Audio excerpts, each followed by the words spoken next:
Shaknu! Paano mo babawian sila Kelra at ang Sonics? Ano ang palag mo?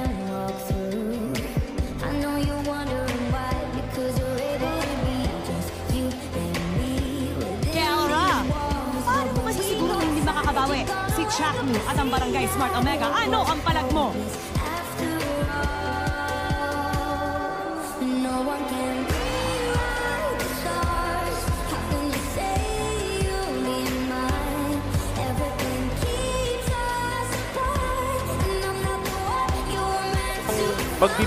Mag-burst build dito si Kelra.